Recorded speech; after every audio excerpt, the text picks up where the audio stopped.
Video like जरूर कर लीजिए और ऐसे वीडियो लगातार फ्री में पाने के लिए चैनल को तुरंत सब्सक्राइब कर लीजिए और बेल आइकन को जरूर टैप कर लीजिए ताकि आगे भी सारे वीडियो आपको मिलते रहे। यूट्यूब में फॉलो करते हैं तो प्लीज ये वाला फ्री टेलीग्राम चैनल जरूर ज्वाइन कर लीजिएगा। सारे नोटिफिकेशन, सारे अपडेट यहीं पे आते हैं, ध्यान रखिए। नमस्कार, मैं Shivangi Singh study for civil services में आप सभी का बहुत बहुत स्वागत करती हूँ। हम आ गए हैं हमारे GS 6 के पॉइंट नंबर 11 पर। हिंदी माध्यम का हमारा ये वीडियो हिंदी में लिखा गया, आम बोलचाल की भाषा में समझाया गया। इसमें हम देखेंगे कृषि की विविधता, क्रॉप डाइवर्सिफिकेशन, उससे जुड़े मुद्दे, उससे जुड़े सारे समाधान हमारे प्रदेश में। बहुत इंपॉर्टेंट टॉपिक है जो एग्रीकल्चरली डिपेंडेंट स्टेट है, मैक्सिमम पॉपुलेशन एग्रीकल्चर में लगी हुई है, तो हमारे लिए टॉपिक बहुत ज्यादा इंपॉर्टेंट हो जाता है। अच्छे से वीडियो देखिए, अच्छे से पॉइंट्स लिखिए, कीवर्ड रिवाइज करते रखिए और उत्तर लेखन पे खासकर बहुत ज्यादा फोकस करने की अब जरूरत है क्योंकि अब टाइम नजदीक है और हमारा काफी पोर्शन सिलेबस का कवर हो गया है उत्तर प्रदेश से संबंधित। बाकी सब्जेक्ट्स पे भी ध्यान देना है आपको, सिर्फ ये अकेला पेपर नहीं है, तो उस हिसाब से अपनी तैयारी को केंद्रित कीजिए। इस टाइम पे आप हमारी टेस्ट सीरीज भी ज्वाइन कर सकते हैं सिर्फ उत्तर लेखन के लिए। उसमें आपको model answers, complete hand holding, सारा डाउट क्लियरेंस, सब कुछ एक जगह पे कराया जा रहा है। जो लोग निबंध लेखन का पेड ग्रुप ज्वाइन करना चाहते हैं वो उससे संबंधित जानकारी भी हमारे डिस्क्रिप्शन बॉक्स से ले सकते हैं। उसमें आपको मॉडल एस्से राइटिंग पूरी अच्छी तरीके से कराई जा रही है। इसके अलावा आप लोग हमारा मेंस 2023 का कंप्लीट ग्रुप भी ज्वाइन कर सकते हैं और जो लोग यूपीपीसीएस 2024 को टारगेट कर रहे हैं वो हमारा शुरुआत से सिलेक्शन तक की तैयारी का ग्रुप भी ज्वाइन कर सकते हैं। तो जो जैसे जिसको सहूलियत हो वो डिस्क्रिप्शन बॉक्स चेक कर सकता है, नीचे दिए गए नंबर्स पे संपर्क कर सकता है। बहुत से बच्चे पूछते हैं मैम पीडीएफ कहां से मिलेगी, तो पीडीएफ मिलेगी आपको पेड ग्रुप से। बाकी आप लोगों का जो भी सजेशन हो, जो भी परेशानी हो या जो भी खुशी हो, आप कमेंट सेक्शन में लिख सकते हैं। इसी के साथ शुरुआत करते हैं हम हमारे वीडियो की GS 6 पॉइंट नंबर 11। चलिए शुरुआत करते हैं। बहुत बहुत धन्यवाद। चलिए तो GS 6 का पॉइंट नंबर 11 देख लेते हैं। उत्तर प्रदेश, कृषि की विविधता, उनसे संबंधित समस्याएं और उनके समाधान। सबसे पहले तो हम कृषि या फसल की विविधता की बात जो कर रहे हैं, हम जो क्रॉप डाइवर्सिटी की, एग्रीकल्चरल डाइवर्सिटी की बात कर रहे हैं, उसका मतलब क्या है? देखिए, इसका तात्पर्य है कि नई फसल या फसल प्रणालियों, क्रॉपिंग सिस्टम, क्रॉपिंग पैटर्न से कृषि उत्पादन को जोड़ने से, इसका मतलब है जिसमें क्या होगा, एक विशेष कृषि क्षेत्र पर कृषि उत्पादन की पूरक मूल्य वर्धित फसलों के विपणन से लाभ प्राप्त किया जा सकता है। कृषि विविधता में फसल, पशुधन और जो अन्य कृषि उत्पाद हैं उनकी विविधता को संदर्भित किया जाता है जो कि किसी दिए गए क्षेत्र या क्षेत्र में उगाई जाती है। दोबारा कृषि विविधता जो है वो बहुत ही महत्वपूर्ण हो जाती है। अब आप देखें, सबसे पहले अगर मैं आपको बताऊं फसल प्रणाली के बारे में, जिसको हम कह रहे हैं क्रॉपिंग पैटर्न।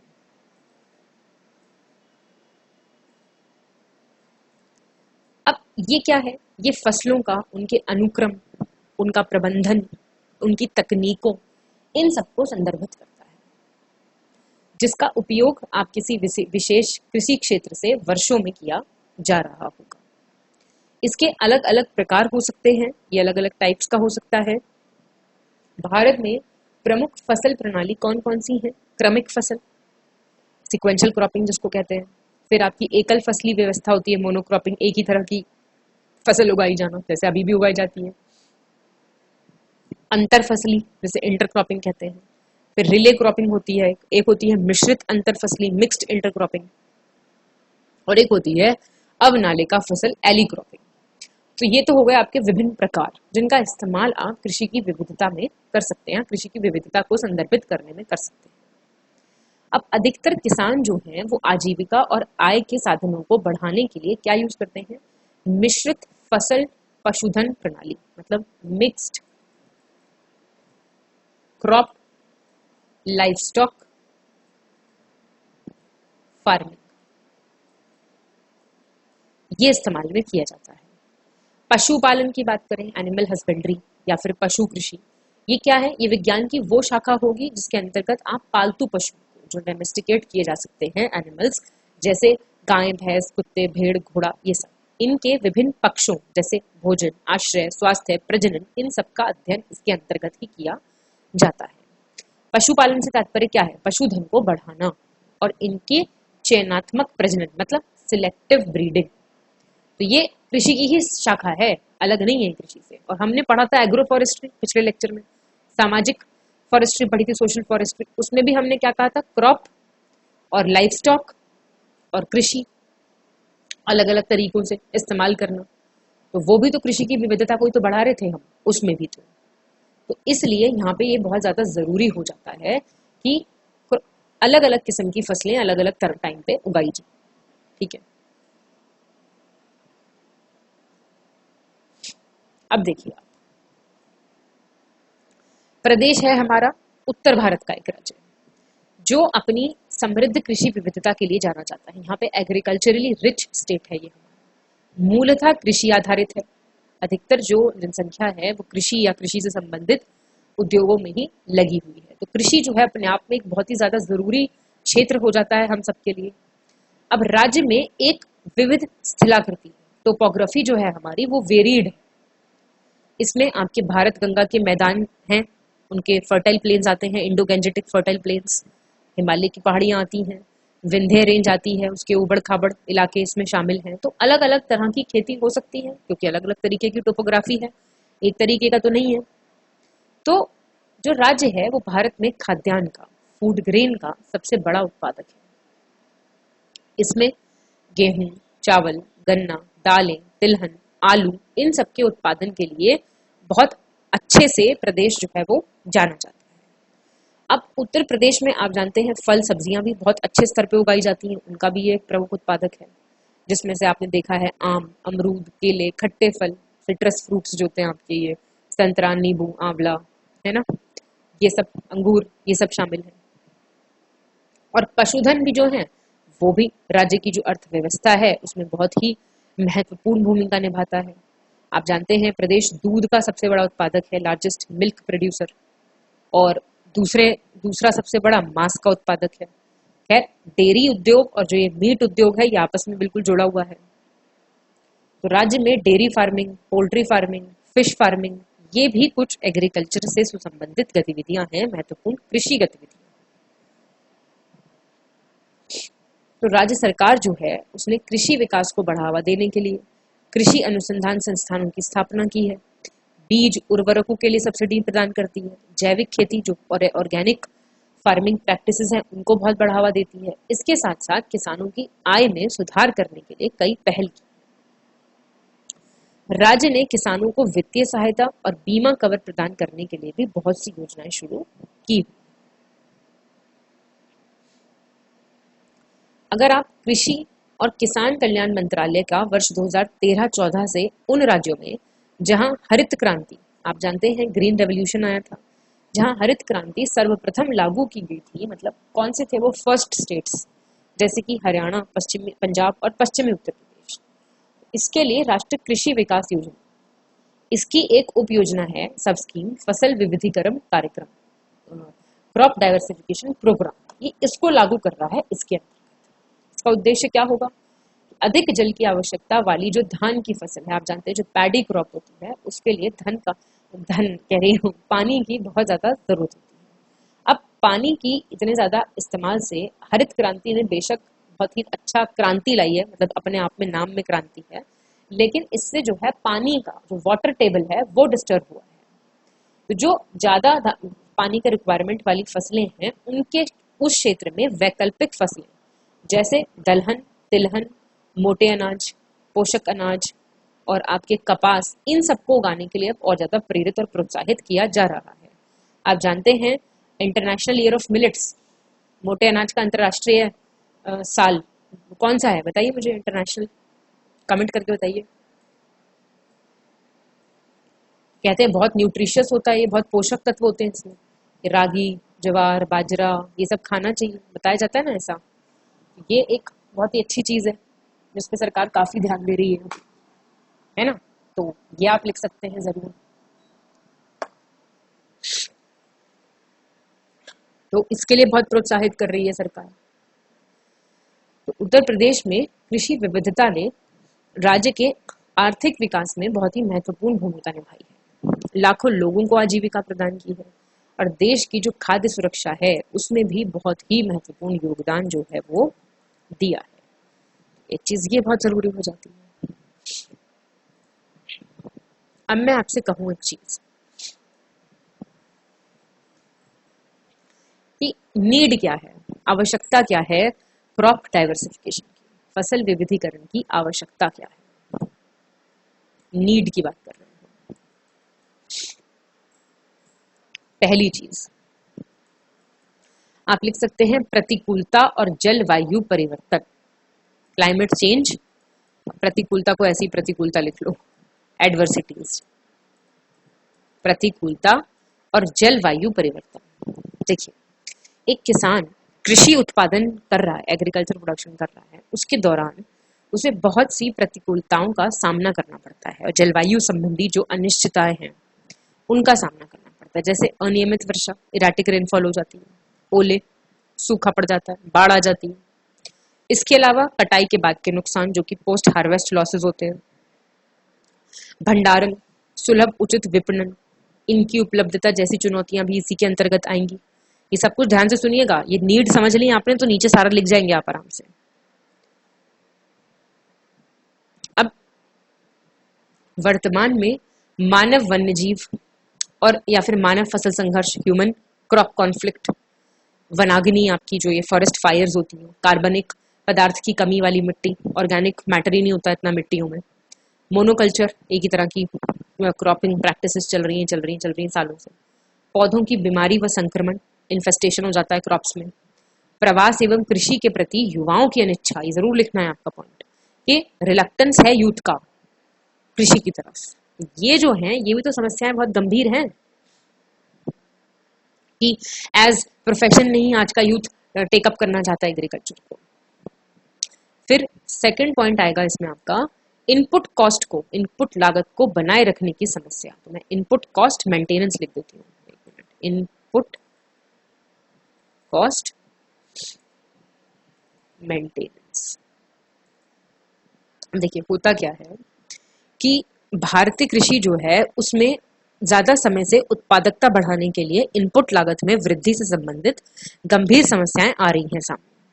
हालांकि इनपुट की अनुपातिक उत्पादकता स्थिर बने रहने और फिर क्या होता है, फिर नीचे गिरती है, प्लेटू आता है और एक निश्चित समय के लिए बढ़ोतरी भी दर्ज करती है। तो एक इनपुट कॉस्ट मेंटेनेंस भी एक समस्या है अपने आप में। फिर तीसरी चीज आती है आपकी निम्नलिखित समान पैटर्न मिट्टी से विशिष्ट पोषक तत्वों का निष्कर्षण करते हैं। मतलब कि जो सॉइल है वो न्यूट्रिएंट डेफिशिएंट हो जाती है कुछ टाइम बाद।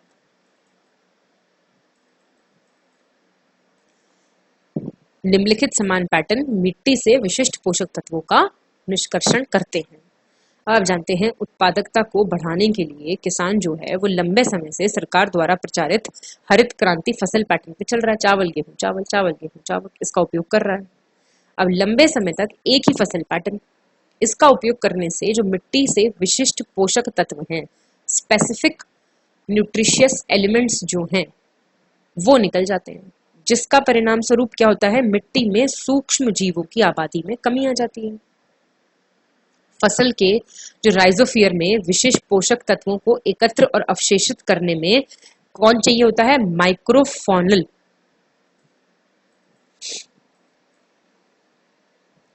हिंदी में भी आप इसको ऐसे लिखोगे, माइक्रोफ्यूनल की उपस्थिति बहुत ज्यादा महत्वपूर्ण होती है, लेकिन वो निकल जाती है।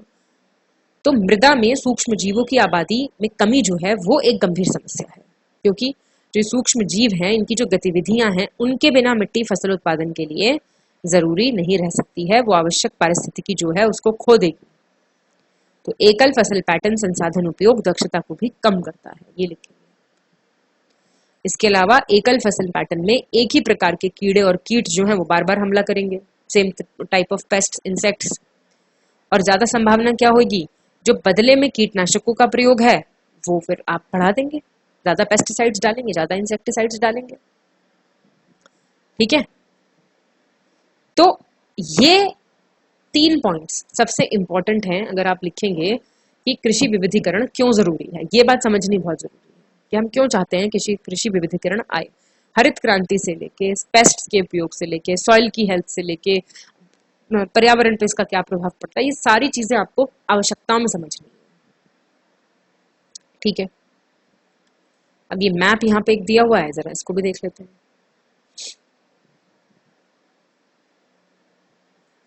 जो ये मैप है दिखा रहा है कि कृषि विविधीकरण जो था इसका क्या स्तर था 2000 और 2001 में, ये दिखा रहा है यहाँ पे। ठीक है, अब क्या है 2019-22 का डेटा देखो कितना बढ़ गया, तो इसका मतलब फायदा हो रहा है और सरकार भी काफी जोर डाल रही है। तो प्रदेश में देखिए सूरत बदल रही है इस हिसाब से। ठीक है, चलिए अब अच्छा, इससे पहले ये मैं आपको कराऊं एक चीज और बताती हूँ मैं आपको। मैंने आपको बताया था कृषि वानिकी, एग्रो फॉरेस्ट्री भी जो है वो इसमें आएगा अभी, और जो सतत फसल विधिकरण है, विविधीकरण, इसमें बहुत जरूरी भूमिका है कृषि वानिकी की। मैंने आपको बताया था स्वदेशी तकनीकी ज्ञान से पोषित आदिम और आदिवासी कृषि का हिस्सा रहा है ये हमेशा से। भूमि उपयोग प्रणाली है, एक लैंड यूज पैटर्न है जिसमें क्या था, पेड़, फसल, पशुधन, इनको स्थानिक और व अस्थायी तरीके से शामिल किया जाता था। और जो जैविक अजैविक घटक हैं उनके पारिस्थितिक तथा आर्थिक दोनों प्रकार के संबंधों को संतुलित ये करता था। तो ये उपलब्ध संसाधनों के कुशल उपयोग के लिए पेड़ों और फसलों के बीच पूरकता का उपयोग करता था। ये सारी चीजें आपने देखी थी। जब एग्रो फॉरेस्ट्री का कहीं पे नाम आएगा नीचे भी, या फिर आप जब लिखेंगे कि कृषि विविधीकरण की एक अच्छी प्रणाली है या अच्छा तरीका एग्रो फॉरेस्ट्री है, तो उसमें आप कुछ अंतरराष्ट्रीय उदाहरण लिख सकते हैं, वो मैं आपको बता देती हूँ। पहला आप लिख सकते हैं उत्तरी अमेरिका का, नॉर्थ अमेरिका। देखिए इसमें आप लिख सकते हैं, इसमें क्या करते हैं, जो किसान हैं उन्होंने अपने आर्थिक लाभ और प्राकृतिक संसाधन संरक्षण में सुधार के लिए कृषि वानिकी को काफी प्राथमिकता दे रखी है। पहला एग्जाम्पल आप ये लिख सकते हैं। दूसरा आप यूरोप का एग्जाम्पल दे सकते हैं। यूरोप में क्या होता है, कृषि वानिकी से संबंधित पेड़ों में ओक, चीड़, जुनिपर, देवदार आपने सुने होंगे, ओक आपका पाइन, चीड़ है ना, और जुनिपर, और देवदार क्या होता है, फर।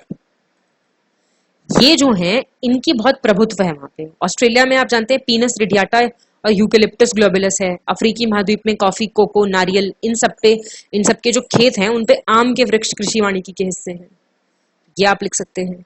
और भारत में भी जो सदर्न पार्ट है, दक्षिणी भाग है, उसके जो घरेलू उद्यान फसल हैं, होम गार्डन्स जिनको कहा जाता है, उसमें फसल विविधता के लिए अस्थायी और स्थानिक व्यवस्था को बनाए रखने के लिए काफी उत्कृष्ट उदाहरण वो भी शामिल है। ठीक है, तो एक आप ये वाली चीज लिख सकते हैं। तो इससे क्या होता है, हमने पढ़ा था कृषि वानिकी के तहत खाद्य और पोषण सुरक्षा के लिए भोजन, चारा, फल, फाइबर, ईंधन, मछली, स्वाद, सुगंध, गोंद, रेजिन, इस सब के साथ साथ गैर लकड़ी उत्पाद उत्पन्न किए जा सकते हैं। हमने सारी चीजें बहुत अच्छे से पिछले लेक्चर में भी देखी थी।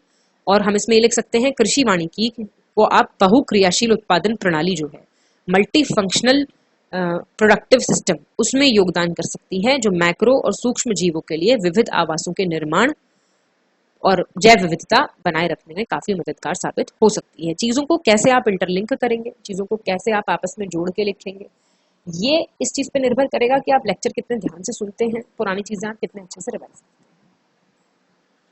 क्योंकि इन्फॉर्मेशन की तो कहीं कोई कमी है नहीं, है ना, पर कितना लिख के आ सकते हैं आप बताइए। तो इसके लिए बहुत जरूरी है कि इंटरलिंकिंग बढ़ाएं आप। तो अब आप देख लीजिए कि कृषि विविधता जो है वो उत्तर प्रदेश के कृषि क्षेत्र को क्या लाभ प्रदान कर सकती है और इसमें से कुछ क्या है, ये आप देख सकते हैं। ठीक है, अब आप मिट्टी के स्वास्थ्य में सुधार, सॉइल हेल्थ इंप्रूवमेंट जो है वो सबसे इंपॉर्टेंट पॉइंट है इसका। जो अलग अलग फसलें उगाने से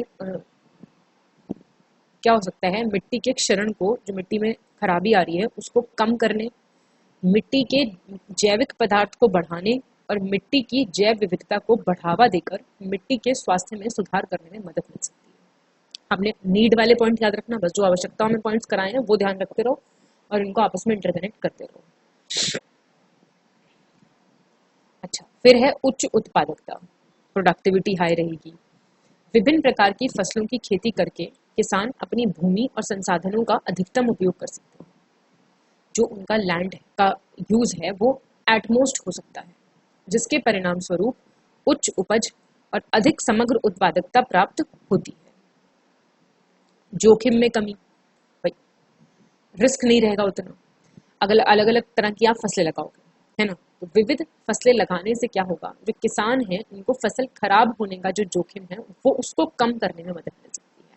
क्रॉप फेलियर के केस में ये चीज बहुत अच्छा काम कर सकती है, क्योंकि विभिन्न फसलों के विकास पैटर्न को और आवश्यकताएं जो है हर एक का भाई ग्रोथ पैटर्न, क्रॉपिंग पैटर्न अलग अलग होता है। तो भाई एकदम से कोई आपदा आ गई, आपने अलग अलग तरह की फसल उगा रखी, तो कुछ तो बचेगा, एक तरह में तो चली जाएगी सारी चीजें। इससे किसानों को अपने आय स्रोतों में विविधता लाने में भी मदद मिल सकती है। खाद्य सुरक्षा में वृद्धि, फूड सिक्योरिटी और ज्यादा स्टेबल होती है इन सब चीजों से। कृषि विविधता ये सुनिश्चित करके खाद्य सुरक्षा को बढ़ाने में मदद कर सकती है कि उपभोक्ताओं को विभिन्न प्रकार की पौष्टिक फसलें उपलब्ध हों, न्यूट्रिशियस जो क्रॉप्स हैं वो मिले। न्यूट्रिशनल जो वैल्यू है, फूड सिक्योरिटी का मतलब ये नहीं है सिर्फ खाना प्रोवाइड करना, न्यूट्रिशनल जो रिक्वायरमेंट है वो पूरा करना, जिससे कुपोषण से ना मरे कोई। समझ रहे हैं? यह एकल फसल या खाद्य स्रोत पर निर्भरता को कम करने में भी मदद कर सकता है। मतलब एक ही क्रॉप पे डिपेंडेंट है तो वो चीज तो ठीक है ही नहीं कहीं से कहीं तक भी। पर्यावरणीय स्थिरता, अब जो विविध कृषि प्रणालियां होती हैं उसमें बहुत ज्यादा सिंथेटिक फर्टिलाइजर्स का और इन सब चीजों का इस्तेमाल होता है। सिंथेटिक उर्वरक और कीटनाशकों के उपयोग को कम करने में भी ये चीज मदद कर सकती है, जिनके हानिकारक पर्यावरणीय प्रभाव हो सकते हैं। यह टिकाऊ कृषि पद्धतियों के उपयोग को भी बढ़ावा दे सकता है, जैसे इंटरक्रॉपिंग और क्रॉप रोटेशन, जो हमने ऊपर क्रॉपिंग पैटर्न्स के टाइप्स देखे थे। पारंपरिक फसलों का संरक्षण, जो ट्रेडिशनल क्रॉप्स हैं उनको कंजर्व करना। उत्तर प्रदेश में बहुत सी जो पारंपरिक फसल हैं और जो बहुत सी कृषि पद्धतियां ऐसी हैं, एग्रीकल्चरल प्रैक्टिसेस हैं, उनके एक साथ एक समृद्ध कृषि विरासत है। हमारे पास एक रिच एग्रीकल्चरल हेरिटेज है। कृषि विविधता को बढ़ावा देने से इस विरासत को संरक्षित करने और सांस्कृतिक विविधता को बढ़ावा देने में भी मदद मिल सकती है। कृषि विविधता उत्तर प्रदेश के कृषि क्षेत्र को कई लाभ प्रदान कर सकती है, जिसमें मिट्टी के स्वास्थ्य में सुधार, जोखिम में कमी, खाद्य सुरक्षा में वृद्धि, पर्यावरणीय स्थिरता और पारंपरिक फसलों का संरक्षण जो है वो शामिल है। तो ये सारे पॉइंट्स आपने लिखे, समझ आए आपको? आपने जितनी हमने अभी यहाँ पे वो पीछे करके देख लेना, जो हमने नीड्स देखी थी वो उन सारी चीज को कॉम्प्लीमेंट करते हुए पॉइंट्स सारे हमने देख लिए। उत्तर प्रदेश में कृषि विविधता से संबंधित मुद्दे और समस्याएं क्या हैं, ये चीज देख लेंगे हम। भूमि जोत का विखंडन, मैंने आपको पहले भी बताया था, फ्रैगमेंटेड लैंड्स हैं बहुत ज्यादा, कंसोलिडेटेड नहीं है लैंड होल्डिंग्स। तो उत्तर प्रदेश में कृषि के व्यवसायीकरण को बढ़ावा देने में एक बड़ी चुनौती क्या है? विखंडित भूमि जोत। उत्तर प्रदेश में औसत भूमि का आकार छोटा है। लगभग 92% जो किसान है उनके पास 2 हेक्टेयर से भी कम भूमि है, जिससे किसानों के लिए आधुनिक कृषि तकनीकों और प्रथाओं को अपनाना जो है वो काफी मुश्किल हो जाता है। जो मॉडर्न एग्रीकल्चरल प्रैक्टिसेस हैं, टेक्निक्स। इसके अलावा खंडित भूमि जोत भी बड़े पैमाने पर कृषि व्यवसाय परियोजनाओं को लागू करना भी कठिन बना देती हैं। जो नई नई तरीके की प्रैक्टिसेस हैं, एग्रीकल्चरल मॉडर्न टेक्निक्स हैं, वो छोटे छोटे लैंड्स पे अप्लाई करना थोड़ा सा मुश्किल होता है। जोखिम न उठाने की आदत, मतलब कि रिस्क एवर्जन है।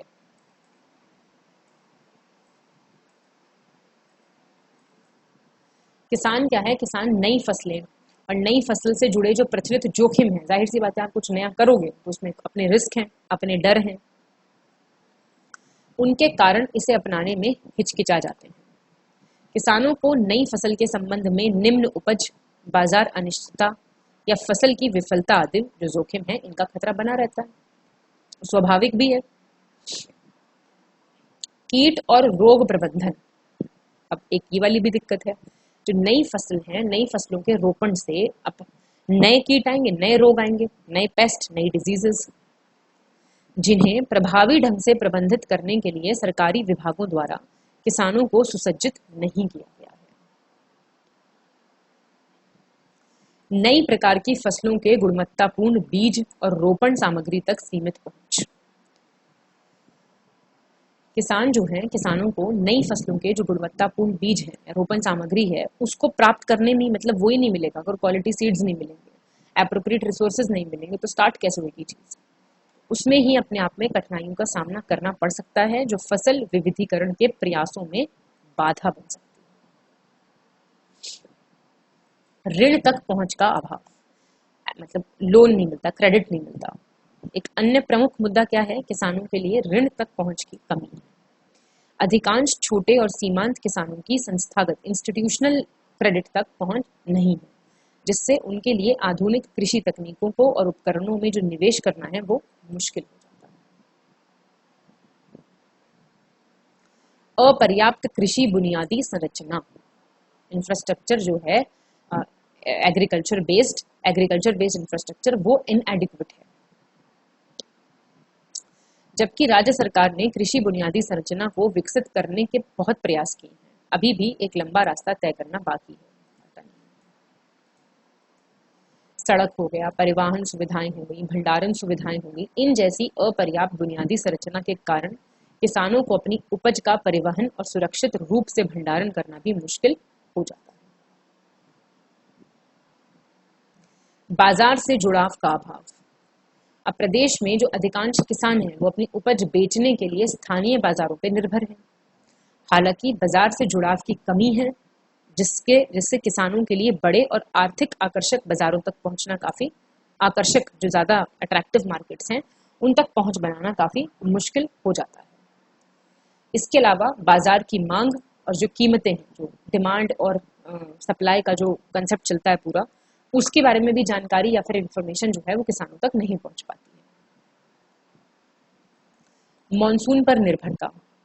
उत्तर प्रदेश कृषि के लिए काफी हद तक मॉनसून पर निर्भर है, जो इसे फसल की विफलता और अनियमित वर्षा के मामले में उत्पादन के नुकसान के प्रति और ज्यादा वनरेबल बना देता है, संवेदनशील बना देता है। जलवायु परिवर्तन और वर्षा पैटर्न पर भी इसका प्रभाव जो है इस भेदता को बढ़ा सकता है। सरकारी नीतियों का खराब कार्यान्वयन, ये एक अलग समस्या है। इम्प्लीमेंटेशन जो है वो अच्छा नहीं है। तो उत्तर प्रदेश में कृषि के व्यवसायीकरण को बढ़ावा देने के उद्देश्य से की गई विभिन्न पहलें और नीतियों के बावजूद कार्यान्वयन और निष्पादन से जुड़े हुए मुद्दे हैं। इम्प्लीमेंटेशन नहीं है, उतना अच्छा एग्जीक्यूशन नहीं है। इसमें भूमि को पट्टे पर देने, ठेके पर खेती करने और किसान उत्पादक संगठनों से, जो फार्मर प्रोड्यूसर ऑर्गेनाइजेशंस हैं, उनसे संबंधित नीतियों के कार्यान्वयन से जुड़े मुद्दे भी शामिल रहते हैं। कुछ फसलों पर अधिक निर्भरता, कुछ ही क्रॉप्स पे ज्यादा से ज्यादा डिपेंडेंट। तो प्रदेश में मुख्य रूप से गेहूं और चावल जो है वो उगाए जाते हैं, जहां राज्य के अधिकांश कृषि उत्पादन में इन दो फसलों का योगदान रहता है। कुछ फसलों पर यही अति निर्भरता किसानों को कीमतों में उतार चढ़ाव और बाजार के अन्य झटकों के प्रति भी संवेदनशील बना देती है। मार्केट शॉक्स के प्रति आप वनरेबल हो जाते हैं। फिर आता है फसल विविधीकरण का अभाव। क्रॉप डाइवर्सिफिकेशन है ही नहीं उतना जितना होना चाहिए। तो गेहूं और चावल की खेती के प्रभुत्व के कारण जो बाकी की फसलें, भाई दालें हैं, तिलहन है, फल है, सब्जी है, इनका सीमित विविधीकरण हो पाता है। यह किसानों की आय क्षमता को सीमित करता है और खाद्य प्रणाली में पोषण विविधता की भी कमी कर देता है। ये एक पॉइंट आप लिख सकते हैं। फिर है मृदा का क्षरण। कुछ फसलों की गहन खेती से मृदा का क्षरण हो सकता है, जिससे क्या होगा, पैदावार कम हो जाएगी, अन्य फसलों की खेती करना मुश्किल हो जाएगा। रासायनिक उर्वरक, केमिकल फर्टिलाइजर्स हैं, इंसेक्टिसाइड्स हैं, पेस्टिसाइड्स हैं, इनका ज्यादा से ज्यादा प्रयोग जो है वो इन समस्याओं को और ज्यादा बढ़ा देता है। फिर है आपका जलवायु परिवर्तन। जलवायु परिवर्तन का भी जो है वो ज्यादा से ज्यादा प्रभाव पड़ता है, डेफिनेटली, है ना। तापमान है, वर्षा का पैटर्न है, उसमें बदलाव है, तो ये सब चीजें फसल की पैदावार को, प्रोडक्टिविटी को प्रभावित करती है, सॉइल की हेल्थ खराब करती है। ये आप एक चीज लिख सकते हो। अब ये जो मुद्दे हैं इनको हल करने के लिए पॉलिसी मेकिंग पे काम करना पड़ेगा, है ना। ऐसी नीतियां, ऐसे कार्यक्रम, इनकी जरूरत पड़ेगी जो फसल विविधीकरण को और प्रोत्साहित करें, क्रॉप डाइवर्सिफिकेशन की और बात करें, इनोवेशन ला पाए, नए मेथड्स आए, नई टेक्निक्स आए, जो स्थायी कृषि पद्धतियां हैं, जो परमानेंट टेक्निक्स हैं, जो ट्रेडिशनल प्रैक्टिसेस हैं, उनका भी जो है शरण ना हो। सॉइल हेल्थ इंप्रूव्ड रहे, मृदा स्वास्थ्य के लिए सहायता प्रदान करें, और जो कृषि बुनियादी ढांचा है, भाई इंफ्रास्ट्रक्चर का पॉइंट अब तक पढ़ते पढ़ते मेरे ख्याल से रट गया होगा, हर लेक्चर में यही देखा है हमने, बुनियादी ढांचा, इसमें निवेश करें।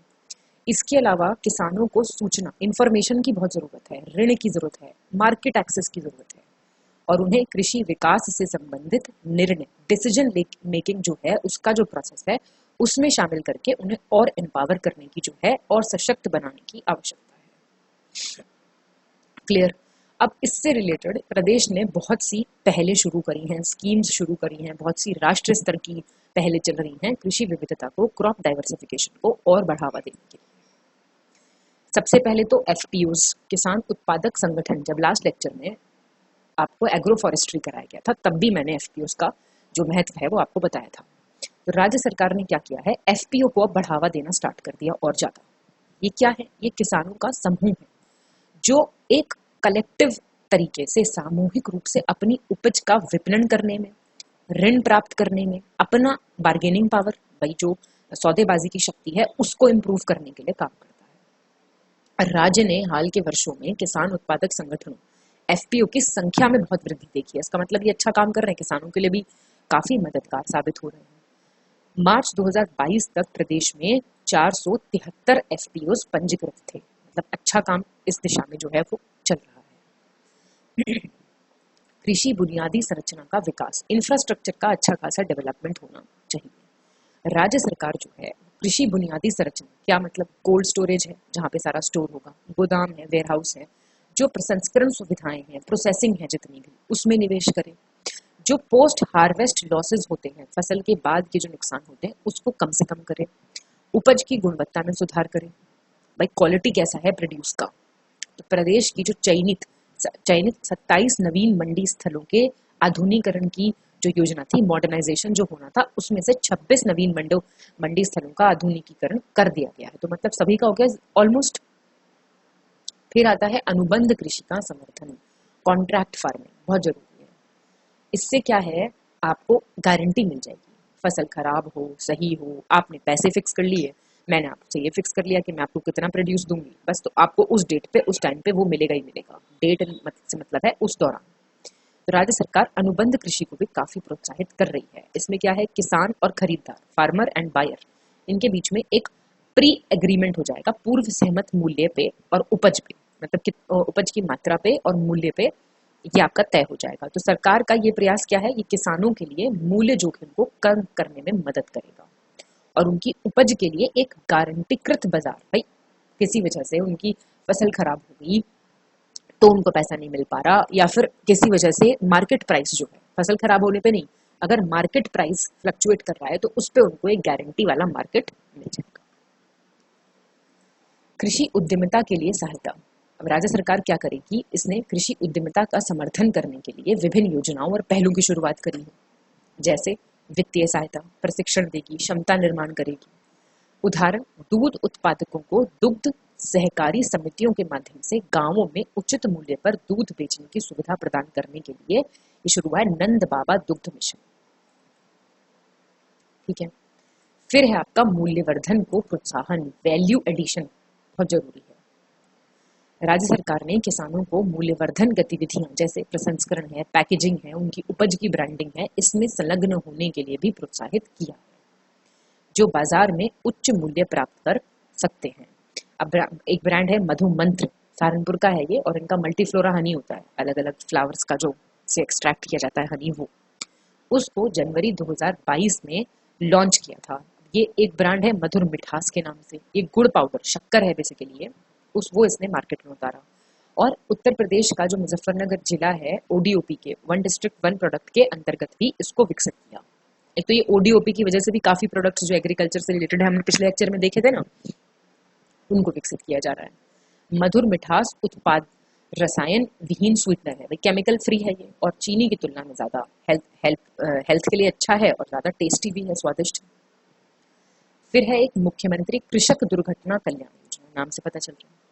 किसानों के लिए एक बीमा योजना है। अब जो खेत पे काम कर रहा है उसमें आकस्मिक मृत्यु हो गई, विकलांगता का कोई मामला है, तो उसमें वित्तीय सहायता जो है वो प्रदान की जाएगी। यह योजना राज्य के सभी किसानों को कवर करेगी और इसका उद्देश्य दुर्घटना की स्थिति में उन्हें कुछ वित्तीय सुरक्षा प्रदान करना है। वित्तीय वर्ष 2021-22 में मुख्यमंत्री कृषक दुर्घटना सहायता योजना के अंतर्गत 133 कृषकों को, देखिए आप, अच्छी खासी है धनराशि, 189.07, 190 लाख के करीब समझ लो धनराशि वितरित जो है वो की गई थी।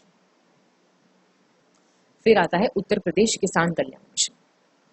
2022 तक किसानों की आय को दोगुना करने का आप सरकार ने मिशन स्टार्ट किया, टारगेट है सरकार का।